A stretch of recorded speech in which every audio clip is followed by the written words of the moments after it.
Modi charisma work out అవుతుందా? అమిత్ షా మాయాజాలం పనిచేస్తుందా?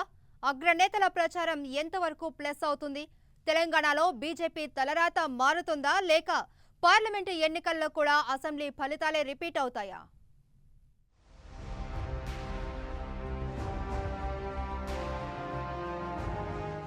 ఉత్తర భారతంలో బీజేపీ హవా ఉంది.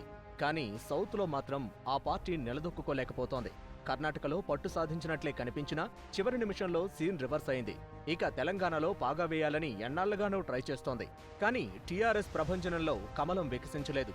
మొన్నటికి మొన్న అసెంబ్లీ ఎన్నికల సమయంలో కూడా బీజేపీకి ఏమాత్రం కలిసి రాలేదు. 40 మంది స్టార్ క్యాంపెయినర్లు రాష్ట్రం మొత్తం చుట్టేసినా కేవలం ఒకే ఒక్క స్థానానికి పరిమితమైంది.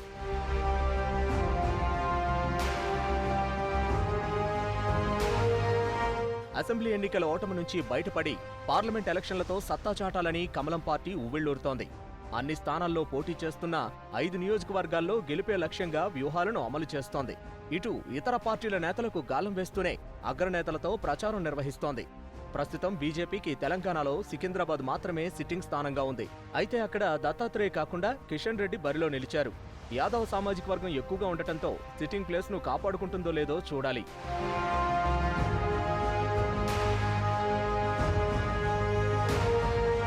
మహబూబ్ నగర్ నుంచి మాజీ మంత్రి డీకే అరుణ పోటీలో ఉన్నారు. కాంగ్రెస్ లో ఉన్నప్పటి చరిష్మా బీజేపీలో చేరాక ఉంటుందో లేదో అర్థం కాని పరిస్థితి. ఆమె అనుచరులు కాంగ్రెస్ కే సపోర్ట్ చేస్తారో లేక కమలానికి అండగా ఉంటారో చూడాలి. నిజామాబాద్ లో బీజేపీ అభ్యర్థిగా ధర్మపురి అరవింద్ బరిలో ఉన్నారు. యూత్ ఫాలోయింగ్, కవితపై ఉన్న అసంతృప్తి అరవింద్ను గెలిపిస్తుందని కమలం పార్టీ ఆశిస్తోంది. మొత్తం 185 మంది బరిలో ఉండగా ఓట్లు చీలితే కొంతైనా కలిసొస్తుందని ఆ పార్టీ ఆశిస్తోంది.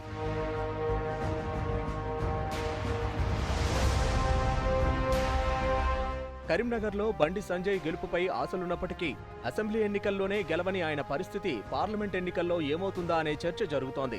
చేవెళ్లలో దత్తాత్రేయ వియ్యంకుడు, బీజేపీ రాష్ట్ర కార్యదర్శి జనార్దన్ రెడ్డి బరిలో ఉన్నప్పటికీ గట్టి పోటీ ఇవ్వడమే తప్ప గెలుపుపై గ్యారంటీ లేదు. ఈ పరిస్థితుల్లో ప్రధాని మోడీ ప్రచారం, అమిత్ షా వ్యూహాలు ఎంతవరకు లాభిస్తుందనే చర్చ పార్టీ నేతల్లో జరుగుతోంది. అసెంబ్లీ ఎన్నికల సమయంలో కూడా విస్తృతంగా ప్రచారం చేసినా ఏమాత్రం ఫలితం లేకుండా పోయింది. మరి పార్లమెంట్ ఎన్నికల్లో అయినా తలరాత మారుతుందో లేదో చూడాలి.